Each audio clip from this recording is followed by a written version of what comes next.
Evening, neighbor. Evening. It's your boy Trini Trent. Here is now. I was just reflecting on 2020, the end of the year and the holiday season, trying to squeeze in that little last bit of Christmas music. And as I was doing so, one song, of course, had to be on the playlist, and that is Mariah Carey's All I Want for Christmas Is You. And as I was sitting down in my room lip syncing for dear life and really having my vibes, a question crossed my mind. And I decided to bring it here to the channel, right here on Trini Trent TV, so that we could ponder it together and have a little conversation. And that question is this: is Mariah stuck in the Christmas season? Mariah Carey's All I Want for Christmas Is You is one of the biggest hits in pop music history. It is a monster song. It was originally released back in 1994 off of her Merry Christmas album. But then it got new life, especially in the last 8 years or so, where it really started to gain a lot of momentum, to the point now that the song is widely considered by many people to be one of her signature songs. And I am one of those folks. In my honest opinion, I consider this song right now to be Mariah's signature hit. She has multiple, but this one is the jewel in the crown. And it's funny because I remembered back in 2012, I was writing on the lavalisa.com and I was doing something called the Signature Song Series. And I was talking about different artists and what their signature song was. And many people were asking me to do Mariah. When I did Mariah, I commented and said that I felt that All I Want for Christmas Is You, when it's all said and done, when the dust settles and the final bit of the snowfall and melt and get slushing the road, All I Want for Christmas Is You will be that song. That will be the song that will define much of Mariah's impact and her legacy in music. And many people didn't agree with me. They were saying, hero, we belong together, always be my baby. But I said, All I Want for Christmas Is You is the one. And the reason I said that, if you already sit back and think about it, holiday songs, they tend to outlive the artist. They tend to become even bigger than the artist sometimes, larger than life. And they live on for many, many decades, long after the artist has passed. If you think about Nat King Cole and, all of the greats who have contributed to the holiday canon, their songs live on. If none of their other songs play on the radio throughout the year, Christmas time, you're guaranteed to hear their voice. And that's because those songs, they always take you back to a moment in time. They take you back to a feeling, that feel-good feeling of the season, or sometimes something sad, or they take you back to a very vivid memory. Just like I was talking about Neighbor Bring Out the Ham. And I was remembering my grandmother and how me and Gran used to listen to the song and dance and watch the TV. It takes you back to that vivid feeling of what that song really means to you on a very deep level. And another reason Christmas songs tend to live for so long, and why I think All I Want for Christmas Is You will be the one for Mariah as her signature hit, is because those songs, they cross boundaries that other records may not be able to. Mariah has R&B songs. She has more pop-oriented R&B songs. She has gospel songs. She has hip-hop records. But her songs, they tend to be very much tied to a format, unless she has a very big pop hit that will sometimes gain momentum on the other formats like rhythmic or urban radio. But if you really sit back and think about it, All I Want for Christmas Is You and many other Christmas songs, they cross all those boundaries. They're not tied to a race. They're not tied to a gender. They're not tied to a specific genre sometimes. Sometimes they blur the lines. They're not even tied to a specific radio format. They get played everywhere. If you sit down and think about it, when it's Christmas time, and you already listen to pop radio or urban radio or rhythmic radio or adult contemporary radio or whatever radio, gospel and all, they tend to be playing many of the same songs. You tend to hear songs playing across the board because it's that time of the year when we share in a season. But with the success of All I Want for Christmas Is You, in many ways, Mariah and her brand, her name, her face, her voice has become very much tied to the Christmas season. And that could be a good thing or a bad thing, depending on how you view it. On the good side, what All I Want for Christmas Is You almost guarantees for Mariah is that she will have a cultural and commercial resurgence every single year. With the work that she's done with this song, and of course what she continues to do on social media, because she interacts with people and she's very good at finding her way. Her team has really worked with her, and of course I'm sure it's just her natural humor and her own mind. Her mind. Just the way that Mariah works, she has found a way to stay on the pulse of social media. So between this song and the work that she's done online and the campaign that she's tied together with this record and her Christmas catalog, Mariah finds her name among so many of the younger artists of today. And that's actually very rare for an icon, for what I consider to be a legacy act. Somebody who's been in the game for such a long time that they've established a legacy. And I'm talking about 10 years, 15 years, even 20 years. I'm talking about an artist who's been in the game now for 30 years. And we spoke about her career here on Trini Trent TV on my little series, In Retrospect. Go and watch it now. I do plenty of work on that. Thank you. But anyway, Mariah has really found a way to remain at the forefront of the pop culture pantheon. And every year, this song is what gives her that juice. It gives her that extra fuel. And it's very rare when you think about it, because so many artists, they go on decline, where they start to rise. And then they peak. So, we look back on Mariah's career, as I did with the series, as I say again, I plug in myself, go back and start with episode 1, when Mariah first debuted. I go link it somewhere here, you go see it. She started her rise. Mariah started her rise, and then she peaked. And then she stayed very much on the top for a while. So that's a plateau. And then comes a decline. And that's a normal movement that you see artists go through. Rise, peak, plateau, decline. And it's a natural thing. It's a natural lifespan of a career of any human being. But in the case of a career, that's typically the arc that you see. Unfortunately for women, especially Black women, it happens much faster. It happens at a rate that they don't typically have long careers, especially when you see they cross the age of 40. In the modern era of popular culture, when a Black woman reaches the age of 40, they often are marginalized. They're no longer considered relevant in the grand scheme of things.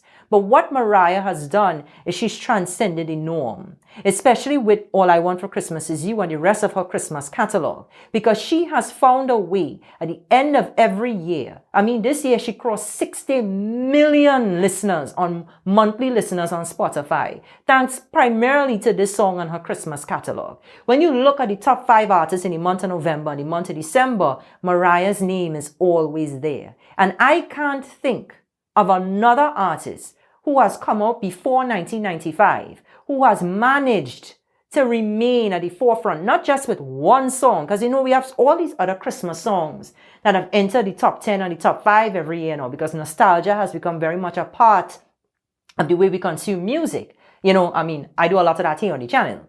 But when you really think about it, Mariah's entire Christmas catalog starts moving. The album itself, that first Merry Christmas album, re-enters the Billboard 200 top 10 every year.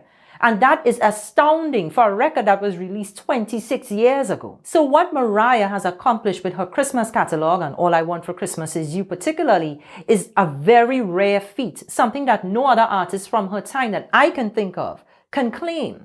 But at the same time, on the other side of it, we had to talk about what's not so good. The fact that Mariah, especially among the younger generation of music listeners, the kids, the Generation Zs, as many people call them, or even the younger millennials, people in their early 20s go down. When you really think about it, they mainly know Mariah now for her Christmas music. To them, she's a Christmas lady. She's the All I Want for Christmas Is You lady.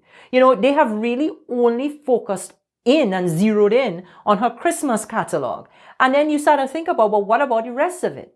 What happens when she releases music beyond that? I was sitting down thinking about what happened with Mariah's 2018. Go on, time real flyer. 2020 feel like a month and a year and a decade all in one. My whole mind confuffle. But when I was sitting down thinking about Caution, Mariah's album from 2018, it really didn't have the impact that it would have had probably a few years ago. Not because the music was dated. It was a fantastic album. It got great reviews and I really enjoyed it. Extreme Caution. But when you really think about it, so many younger people didn't even bat an eye. Didn't even give that album a chance. And then you think about the song that she released in 2020 with the Lauryn Hill sample, Save the Day. That didn't move anything. It didn't do anything. And it's not to say that the music is horrible. It's just not bleeping or beeping or having a blip on anybody's radar. But All I Want for Christmas Is You and her Christmas music, oh God, they're rushing to listen to it because in their mind, Mariah is Christmas. But the biggest not so good issue is the fact that Mariah cannibalizes her own success. You know, releasing her now, trying to sweat. These lights on them, all I get lights and I'm burning. I'm melting. If all you see my legs right now, I'm melting into the carpet. Here now, well, a rug, not a full carpet. I ain't really want to deal with that dust. Sahara dust in Trinidad, but that's a different conversation. Try and focus.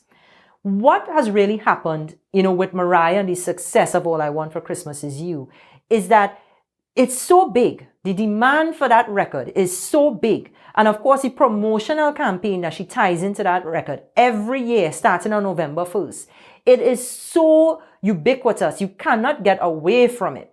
Everything is like this huge machine that it just steamrolls everything else that she puts forward. And it stifles her other releases. You know, I was thinking about Caution itself, and Caution came out late in the year. And that album, there was a conversation around it. But once we got deeper into November, the Christmas demand and the Christmas conversation completely eclipsed that album. And then even after Christmas done, when everybody take down the Christmas tree or the lights go on in the cupboard, you know, there's a running joke. I saw a meme where people say they pack Mariah Carey away with the Christmas tree and the ornaments until next year. And you know, when you really think about it, it kind of speaks to the fatigue that many of us feel. I could speak for myself. I know after Christmas, once New Year's passed, I want to hear no Christmas music for a little while. I had enough.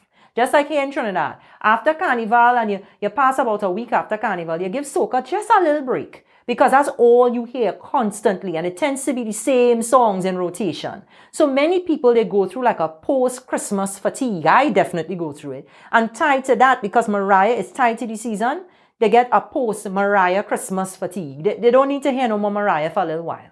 So what that means is that it shifts when she could release music. If she wants to release new non-holiday material, you know, say she wants to put out a song, I would say the earliest she could drop a single is like late April, early May. You have to give people a cool-off period. But then that only leaves her with a very small period of time in which she can actually release and promote an album and other singles. I would say that any project that she wants to do, and this is just how I would approach it from a marketing perspective, any project that she wants to do, she has to drop that single by the end of April, early May. And then have that album out sometime, I would say, in June, and then promote across the summertime. And when you see about September reach, you had to wrap that project, wrap that campaign. By the middle of September, just disappear. And then lay low until the start of November, then pop back up in your red dress. That is how Mariah will have to approach it, because I can't think of any other way for her music to really work and how radio would pick her up, especially knowing that, oh God, we're going to be playing Mariah for the whole of November, December.